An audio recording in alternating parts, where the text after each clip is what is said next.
just wanted to show you this map right away, which is what's happening right now in our neighborhood in the South San Fernando Valley. This is Burbank Airport, and this is Van Nuys Airport right here.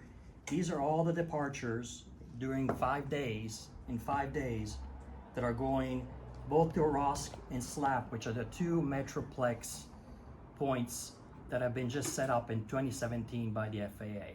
So these are new points. What it is GPS driven, and that's what's happening right now. So I don't know if you noticed, but there's 4 ways that airplanes can departure, but they're all departing south over our area. There's not a single plane that is going north unless there's winds of over 10 miles an hour, which is happening actually more than ever in our area. And at that point, the FAA and the air traffic control is required to do what's called a turn, which is they give either the planes in the air or they give the planes that haven't even left yet half an hour to an hour to realize that they're not going to be landing or taking off from one direction, they're going to be going the other way. So when you see a lot of, as I said, really windy days, you'll see that a lot of airplanes are going to be flying north on what's called 33. And we are here, okay, which is the exact spot where the 170 and the 101 meet. And this is where all the departures are flying directly. All the departures, every single one of them, unless I wouldn't say every single one of them. I would say per year you're looking at maybe 85 to 90%. The reason for that is because wind factors and a lot of other factors, mostly wind factors. So what I wanted to show here is, again, a very unfair situation when it comes to departures, especially because, as I say, we're taking the huge burden of it, and there's absolutely no reason for it. So I'm going to show today some ways that we can try to minimize this issue right here in a quantitative way by looking at numbers, because it's not enough to just say, I don't want this plane to fly over my house. What's happened is the Supreme Court back in 1971 decided that the FAA has total control over noise, aviation noise. So they're the only ones that can make that change. None of the local municipalities can even decide on that. There was an actual Burbank case that basically discussed that type of thing. So again, this is a big problem. We're having the same problem with Van Nuys Airport. I don't know how many of you are near the Van Nuys Airport or are being disturbed by that. Well, they haven't started all this stuff yet. The overflow from the Van Nuys Airport affects our air traffic. So yes, so I'm going to explain that for a second. So I'm going to take this down for a second, and what I'm going to do. Have a question. Yes. When you say departures, is it both regular commercial as well Very as good the question. FedEx, Very good question. Amazon? Let me tell you exactly the numbers. So what we're looking at is there's every day there's 68 commercial flights over our houses. 43 of those are Southwest. So Southwest is an enormous contributor to the noise and pollution over our area. 63%. 43 out of 68 flights every single day are from Southwest Airlines. 75, this is actually a surprising number, 75 of all the flights during the day and every day are general aviation.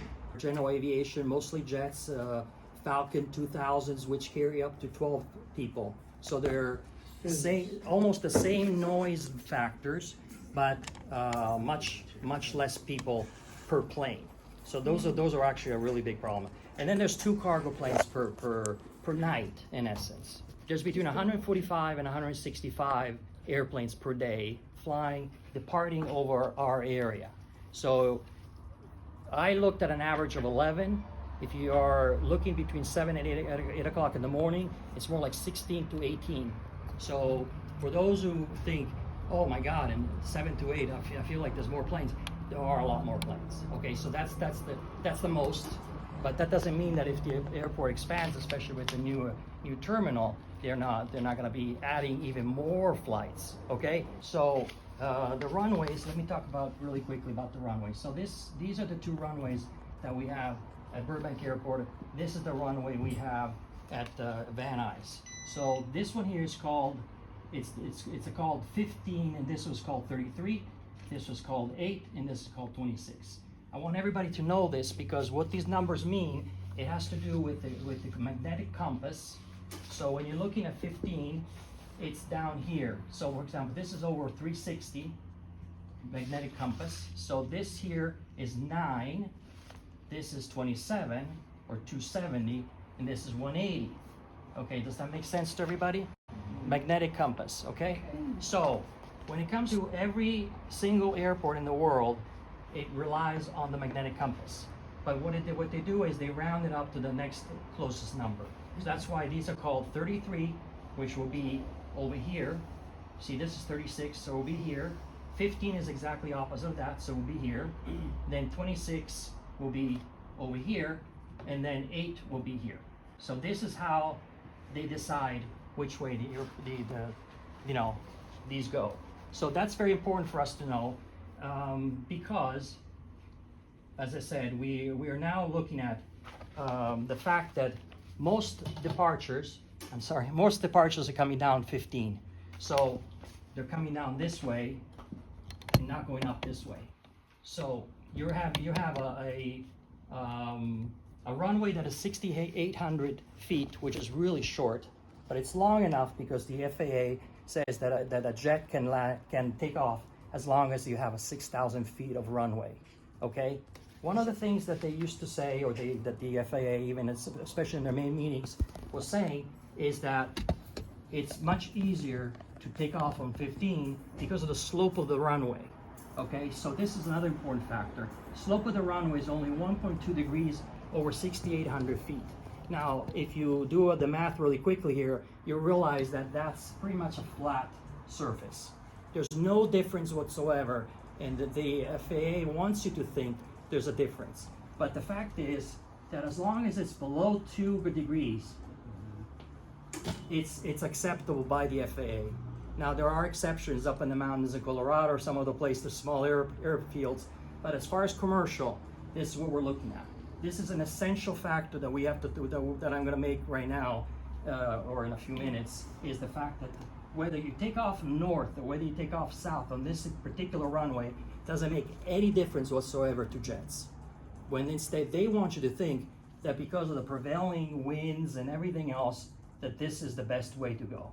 So, okay, so that's the first. Can I ask a question? Yes. Are those gonna be the same runways when they put in the new, the Good question. Runways cannot be changed. The reason why they cannot be changed is because a law or a contract that the Burbank Airport, the city of Burbank made with Los Angeles, the city of Los Angeles, that know that if they bought the airport together with Glendale, Pasadena, they were not allowed to change the size of the runways.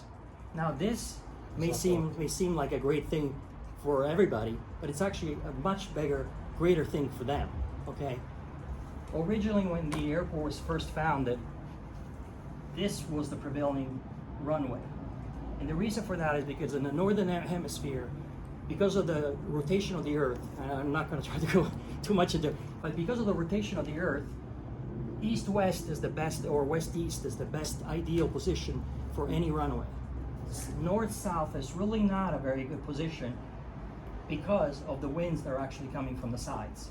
So that's one of the points. So this is actually the only reason why this runway now is being used is because right before the purchase by the three cities, by Burbank, Glendale, Pasadena, they extended the runway by 2,000 feet.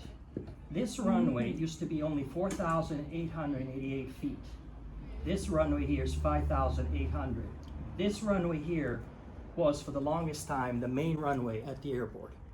This runway here could never be used today by commercial jets if it had stayed at 4,800 feet. So when I was talking to Tess, we discussed the fact that we have to find out what can be done about this piece of land right here.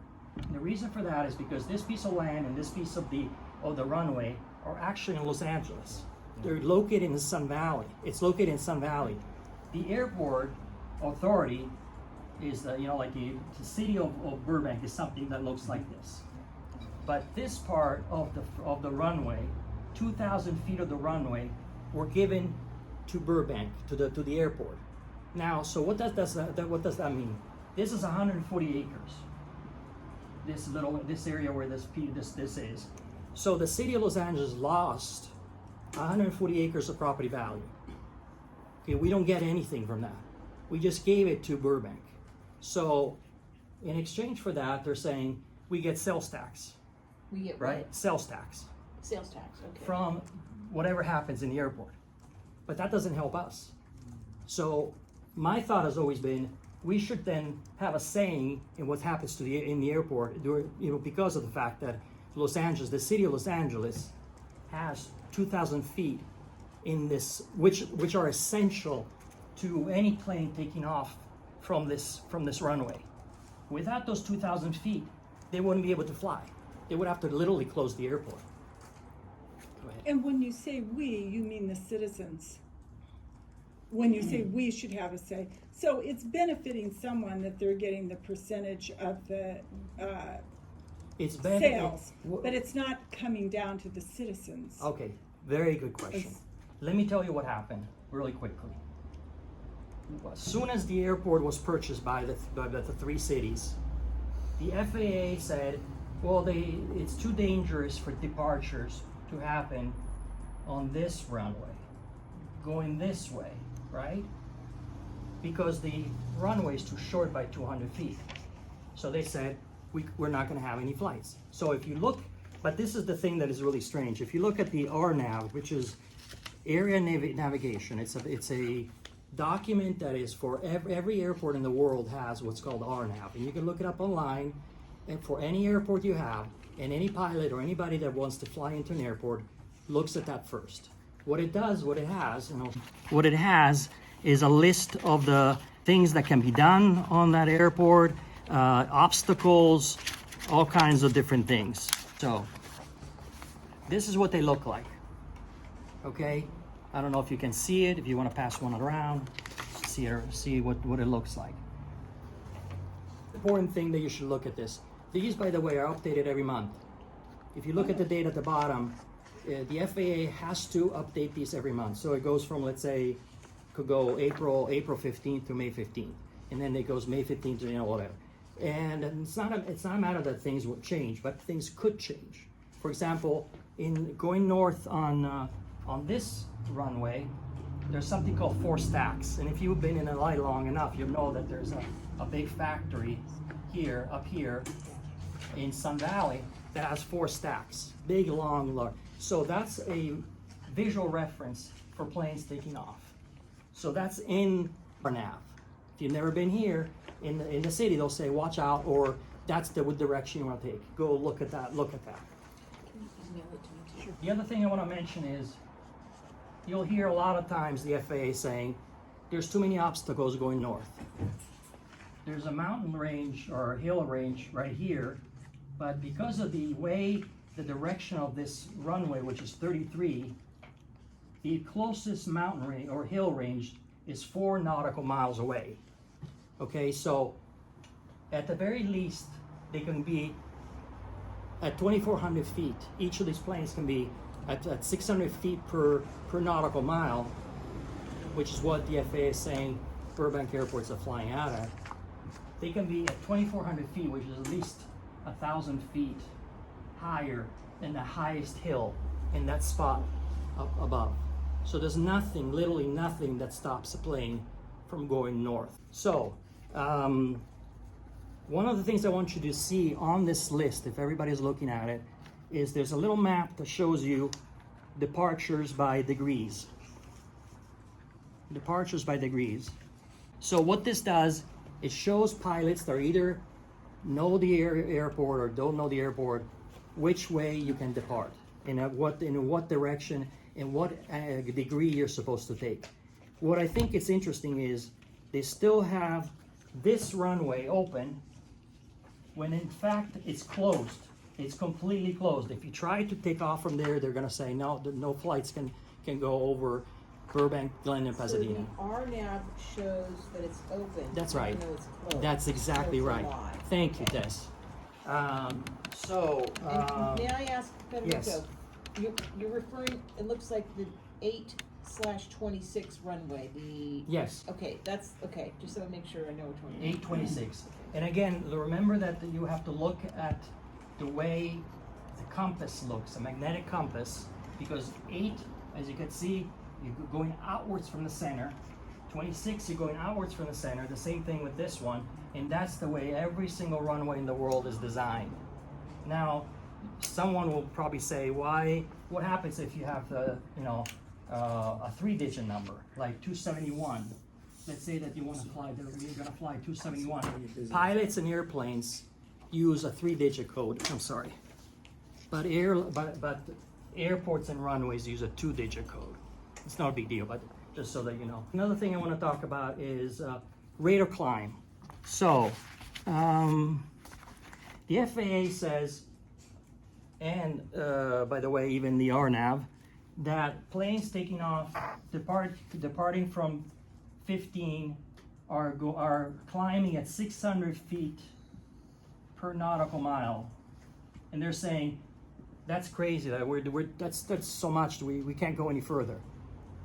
John Wayne Airport in 1985, they won a lawsuit where all the residents around, there was too much noise out of the airport. So all planes coming out of John Wayne have to climb at 1,500 feet per nautical mile, almost more than twice the amount. Now, is that going to be comfortable for somebody in the plane? Because you're going to be shot out of the plane, in a vertical way. It's going to be like, not so comfortable, but it's not impossible, because we know that from the fact that John Wayne Airport allows that. Now, interestingly enough, again, the Congress and the FAA are really against residents. Okay, they're not working in our favor, although they get close to 75% of their budget is from income tax. Okay, so we should be the ones they should listen to, but they're not. And this is one of the main parts here, because I did a little study, and I'm going to give this to Tess, if you're going to pass that over. I would like for all of you to do a sound test, sound meter test, inside and outside your home with that. Over my house, a plane, normal plane, commercial plane, is over my house for 25 seconds. Between 25 and 30 seconds. That's every single plane that I tried, that I looked and that I tried. And so, let me show you this really quickly. So you have a plane going like this. This is the ground. This is where we are, And so what it is, it's a bell curve. Something like this. So you barely hear the plane. Then you hear it a little more, you hear a little more. Then you get to a point where it's right over your house, or right over, and it's really loud, and then it goes away. Any machine is built the same way. The difference with planes is that it's a series of bells based on where each of us is located. Okay? So the reason why I'm mentioning this is because over my house, and as I said, I'm at the corner of pretty much almost where the 101 and the 170 meet, 85 decibels. Okay? 85 decibels when they're supposed to be already over my house. This should be at 2,000 feet, right?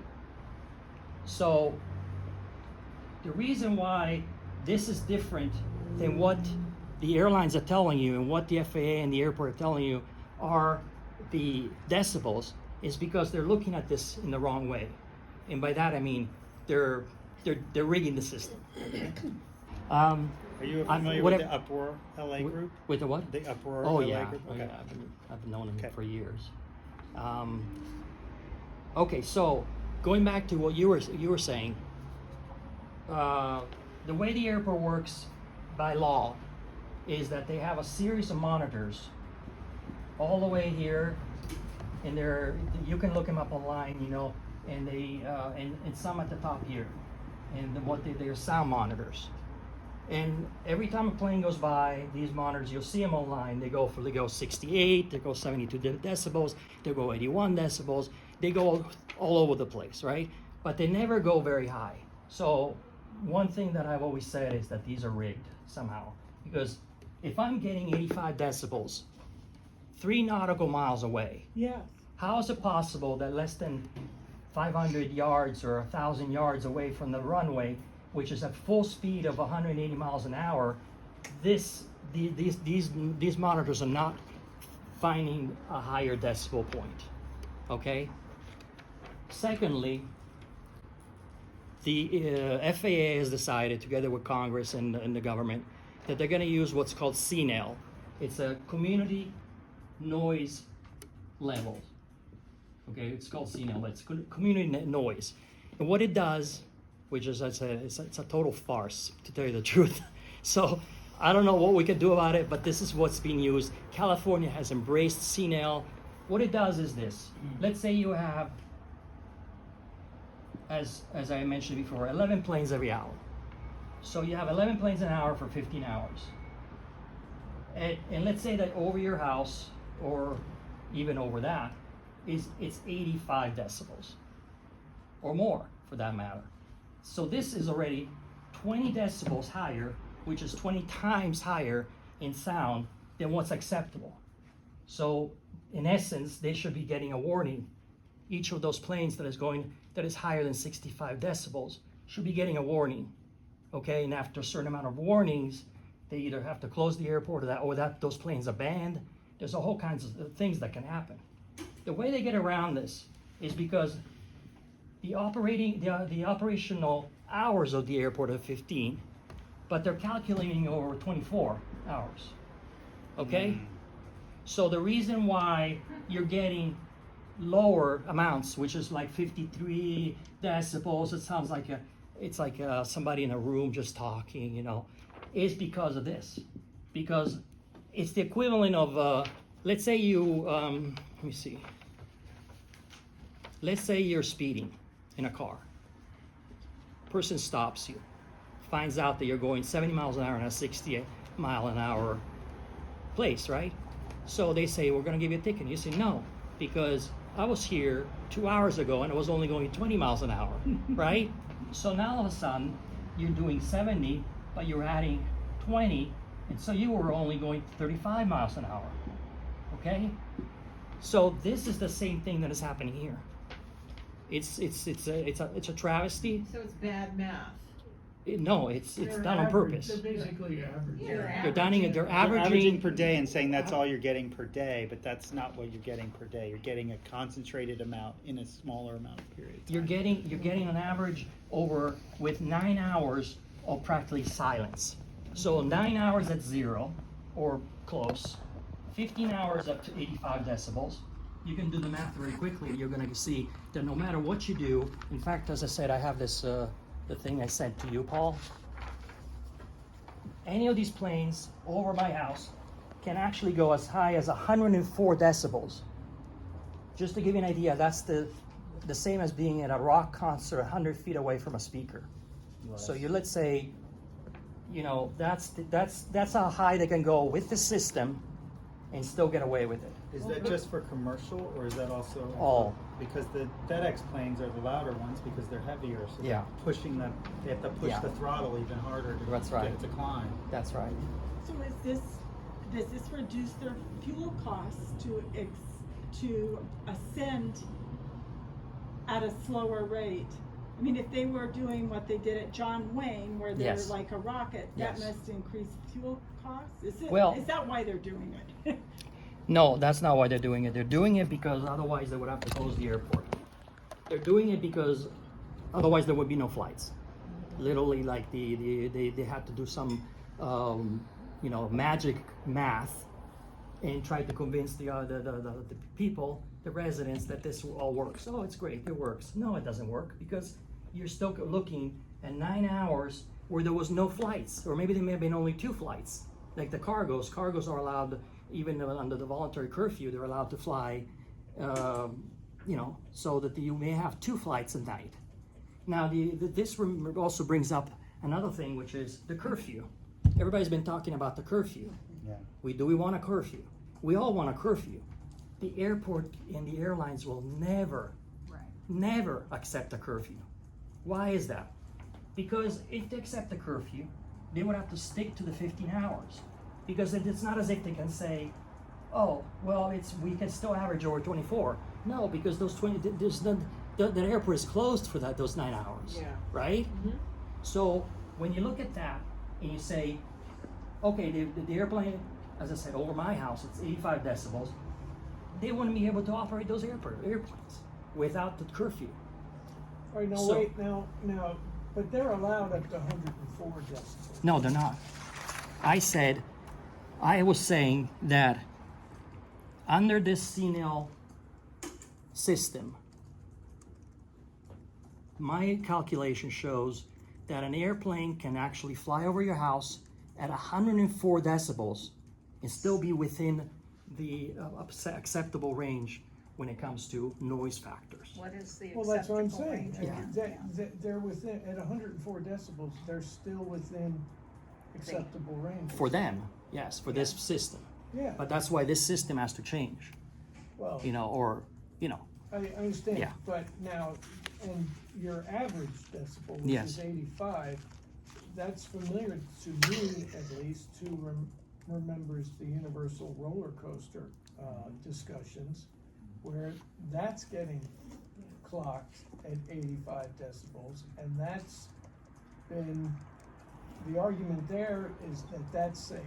That's just within the safe. 85? 85 is within safe for human hearing. Yeah. So they allow that. Right. I mean, they're gonna allow that at Universal. Right, Because Guys, it's been determined by the ear experts Right. that that's safe. they're Right. here. So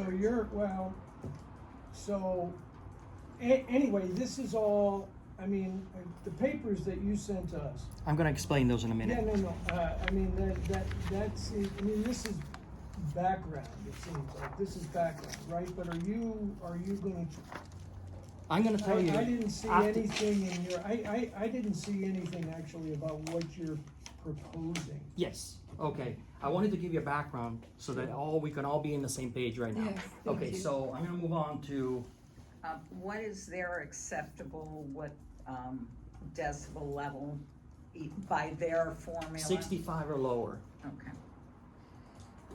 Okay, so let's go back to this for a second, and I'll show you what's going on.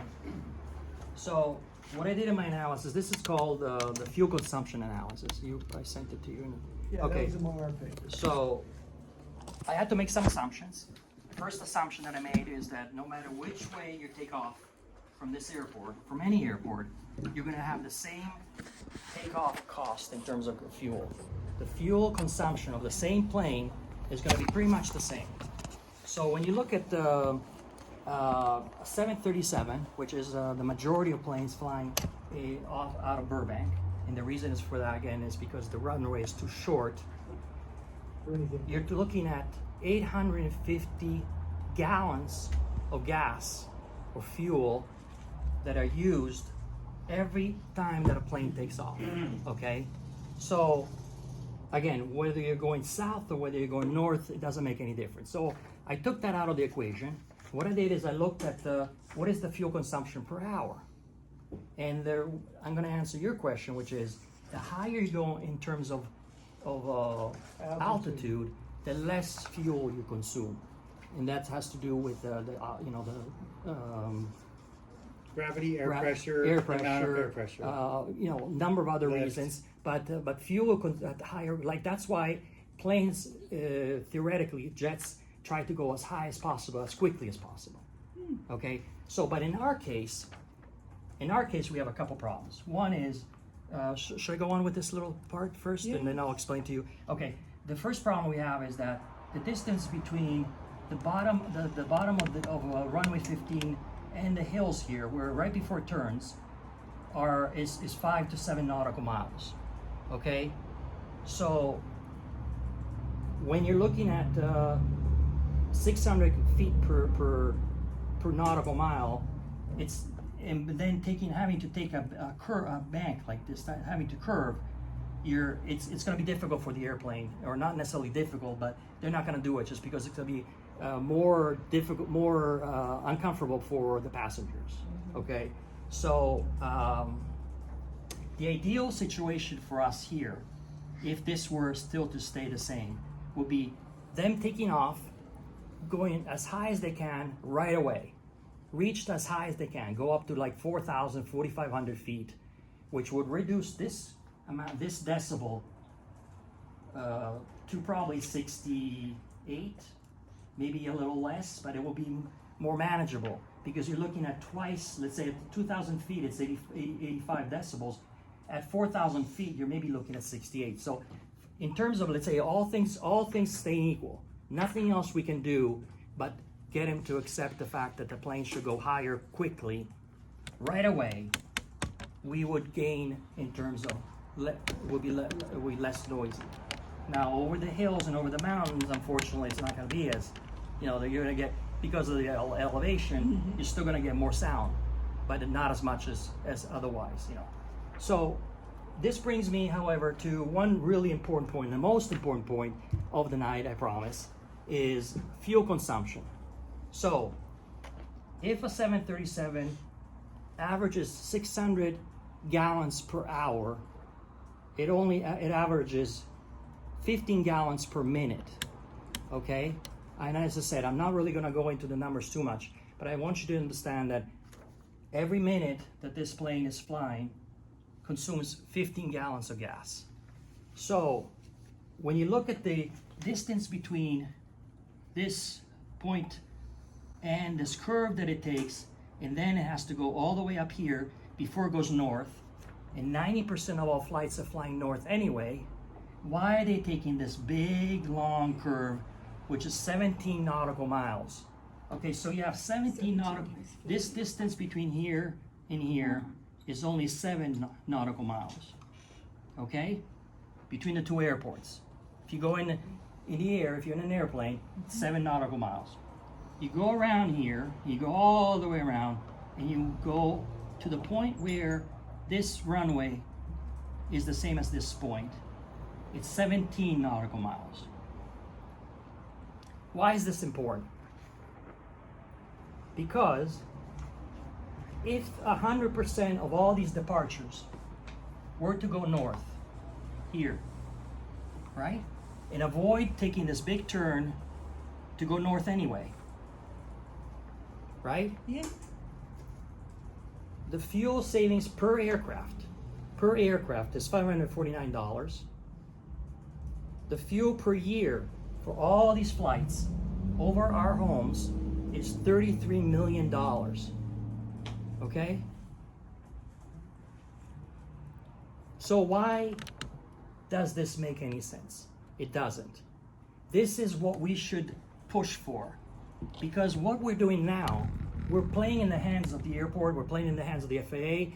They're trying to push us against each other.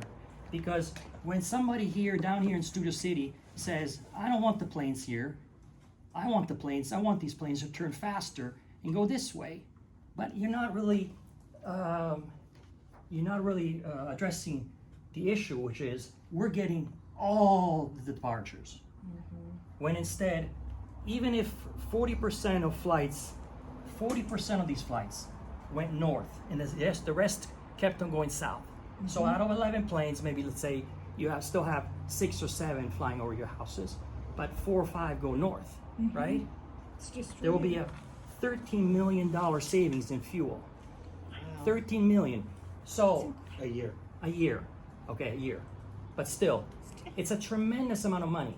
And the thing is this, the airport authority makes $61 million a year in operating revenue. Because it's a nonprofit, that's what they get. They make $61 million out of all the operations of the airport. So this by shifting these takeoffs north, it's almost as if you're saving half of their total operating cost. And just as an example of what we're looking at, these numbers are huge, okay?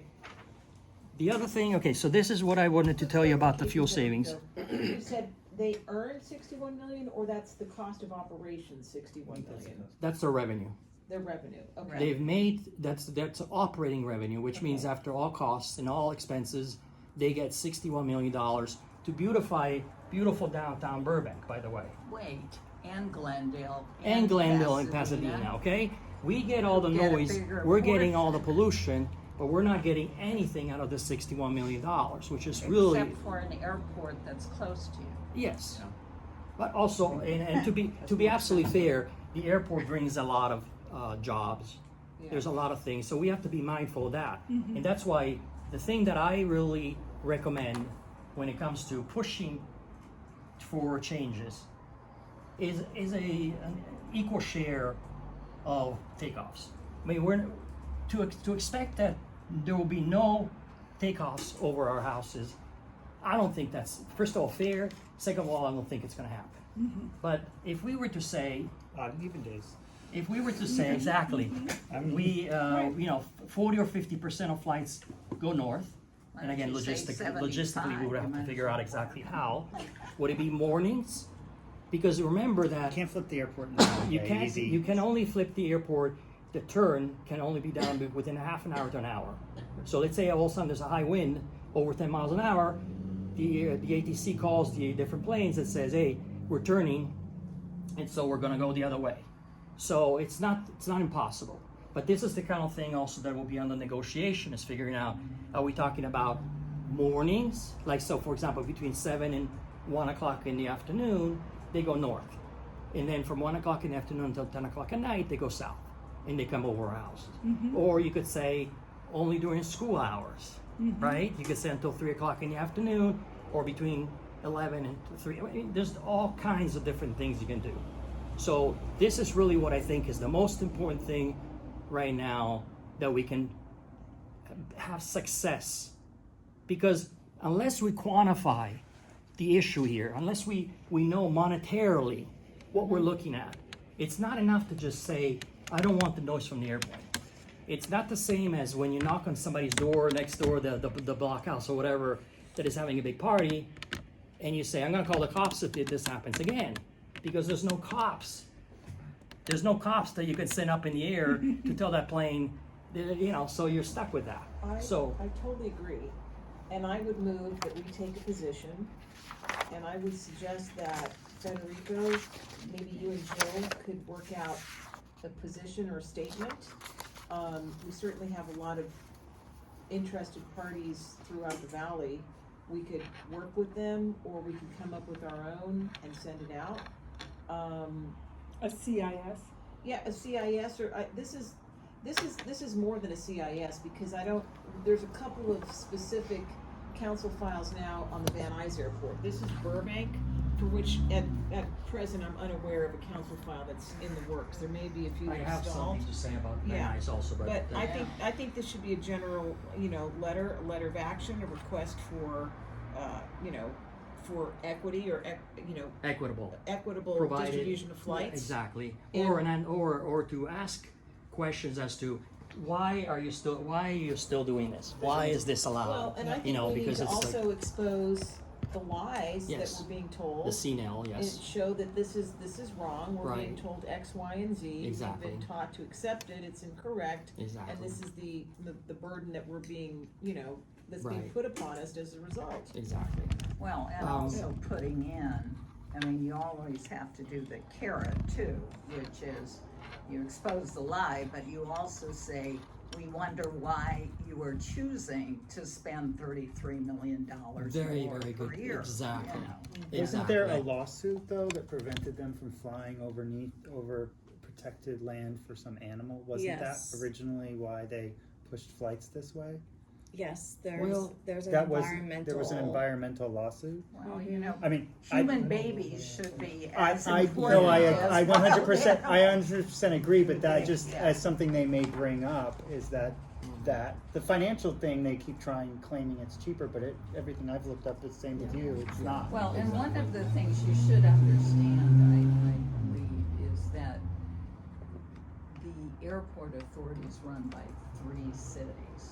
Yes. okay? And those cities have their own issues with the FAA.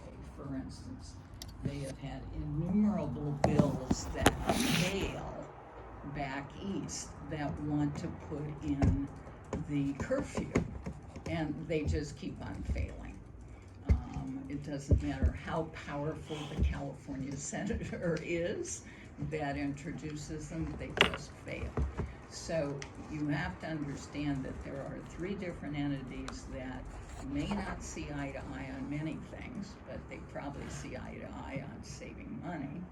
They also are concerned, as well should you be, about the interplay of Van Nuys and Burbank Airport. It's going to be quite interesting, I think. I have some thought. Really quickly. Because that may affect you as well. It is and it will.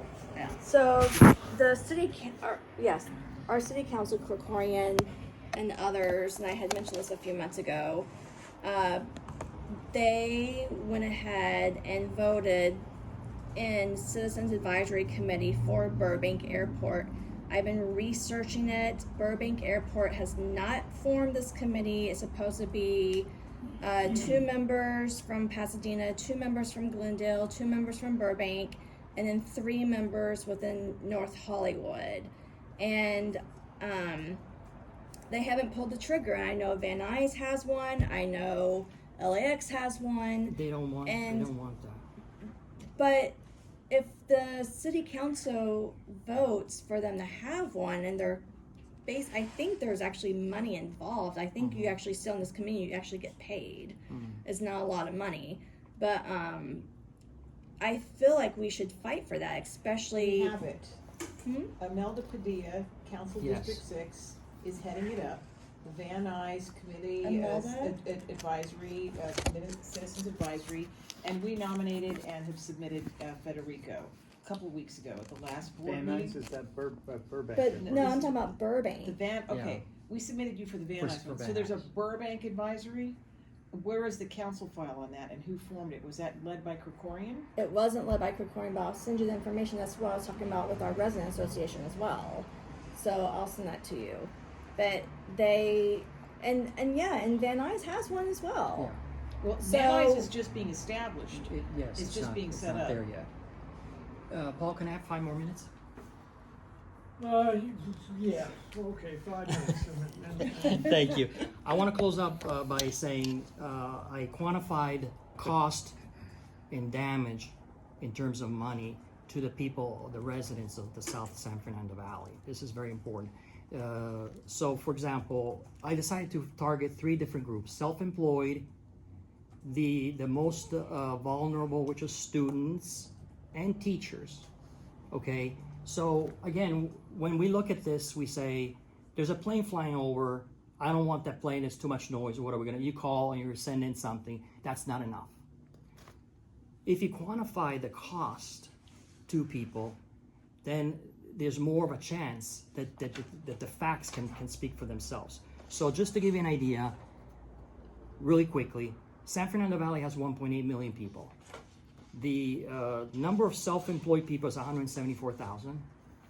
I decided to take 10% of that number, so there's 174,000 people living in this area in the San Fernando Valley, but I'm thinking right below where all the airplanes fly, there's 17,000 self-employed people. I mean, that's just an assumption I made. And anybody wants the raw spreadsheet, they can do their own numbers. But I decided I went for that. Average salary, according to the census, $80,000. Number of hours, 8. Number of weeks, 40. So hourly income, $38. So when it all comes down to it, every person, every self-employed person, because of the overflights and the loss of the fact that they have to stop working, or it bothers them because they're something.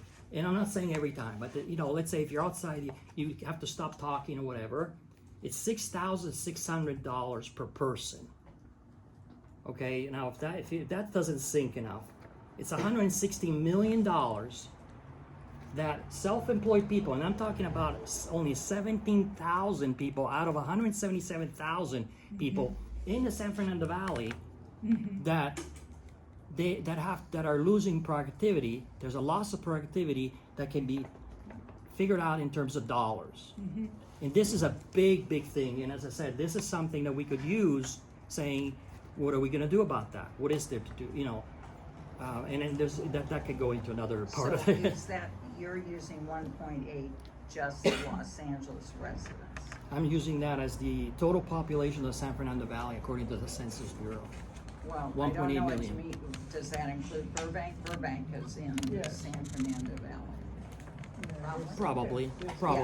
Oh, great, thank you. Okay.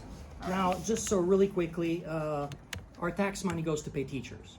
So, do we care about that? Yes, we care about that.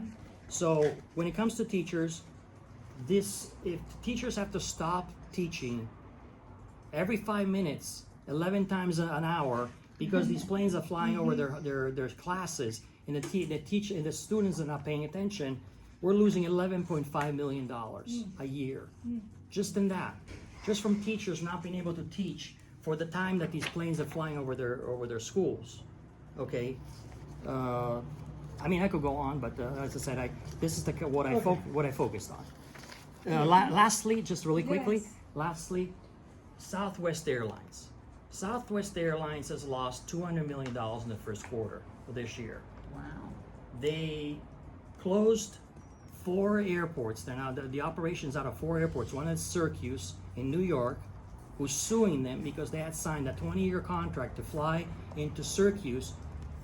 They decided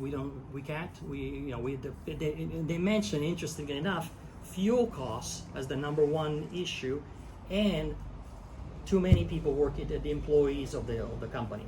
So 30% was fuel, 40% was the employees. So 70% of their total cost for Southwest come from 2 sources. One of them is fuel. So this is why, again, I think that if we hit the idea that Southwest is hurting right now, because all the airlines, because they're making pennies on the dollar when it comes to flying, and so every little penny makes the difference. If you're going to say to them, you're going to save $10 million a year just just from this airport, why wouldn't you? All right, okay, thank you. Very Thank you. nice Thank you job. for listening to me. Thank you. Thank you. Thank you very much. What's that? I think it's 5 minutes I have several questions. All right. Anybody else? I'll give, yeah, we'll go 5 minutes. Okay, I have 2 questions Yes. and a clarification. So I understand that if we avoid going south and Yes. making the hook, Yes. we save money and Yes. we distribute the burden of noise over 2 communities. Yes. I understand that you are not allowed to reconfigure the runways. However, we have a precedent for adding length to the north-south one that went into LA territory. I'm a little confused. You had said that it's advantageous to fly east-west, that the Yes. winds are better. Yes. Could an additional option be to extend by 200 feet the east-west Right. thing and have that possibly, that things would Yes. change from year Very to good year? question, and the answer is no. Okay. And the reason for that is because, really quickly, the runway is only, again, like you said, 5,800 feet, but you could go to 6,000. Uh-huh. But the fact is, when this runway, the end of runway 26 ends or it starts right at Los Angeles, at the city of Los Angeles. Literally, it's right there. Mm-hmm. So when they signed the contract to buy, when the 3 cities signed the contract, they signed it in the contract that they would never be able to expand the runways. So East, that's okay. no. So that's done. Well, they could Okay. expand it. You're right. They could expand it the other way, but they already closed that together with the FAA. They closed Got it. runway Okay. 8. Okay, so that's really not. The reason is there's arrivals, because we have to consider that what I was talking about was only departures. So you're looking at half of half of what I was talking about is all the arrivals. Where are the arrivals going? The arrivals arrive on 8 Oh, I see. because it's the only runway that has radar, that has infrared radar for guiding planes Yeah. out of all four I different see. areas of Okay. it. So it makes it easier for planes to ride. Okay. The other, and finally, really quickly, the only way that they get away with the fact that this runway is too short, because by law they shouldn't even be able to arrive. Arrival should not even be allowed, but they allowed it because because airplanes when they land, they're going much slower. They're going like about 120 miles an hour as opposed to 180 miles an hour. So the theory goes that they'll have enough space to stop. But if yes, and one actually did. You probably remember Yes. the one that went. That was but pilot error. that was pilot error. You're That right. was nothing to do with anything. You're right. Pilot But it is still something to think about that this airport has the shortest runways anywhere in California. Even Van Nuys has an 8,000 feet runway. Wow. Okay, LAX has 12,000 feet runways because they land the 747s. So what this does is in a way is limits the type of airplane that can fly out of Burbank. Only 737s, nothing bigger than that in terms of commercial. In terms of the other jets, they're smaller, so it's not a big deal. But again, that could be an advantage to us because you don't have these enormous planes fly, like the 380s or what, they can't fly out of here. I have a question. For the construction they're doing, because ultimately I think trying to split the burden, and because whenever the planes turn around and they're landing over our houses, it's so much quieter. But when they are building this new terminal at the airport, are they going to have more turnaround room to be able to land this? I mean, they obviously have enough turnaround room, but it's all about getting planes in and out at the airport. Very how good quickly they question. can. And with This this is the- new construction that they're Very doing, good question. They're putting that's where the new the terminal's going to be on the terminal- other side. That's where it's going to be. It's going to be on the east side of runway 1533. Okay. Ideally, this airport should have had two runways parallel to each other going east to west. Yeah. We don't have that. Okay, so we can't really worry about it. But really, when you look at it, the airport authority is probably in enclosed rooms are really swearing by the design of this runway, these runways, because every time an arrival, something happens with an arrival, the departure flight has to stop, has to wait, because they're crossing each other. Yeah, that's But they're crazy. crossing each other only at the very end right there.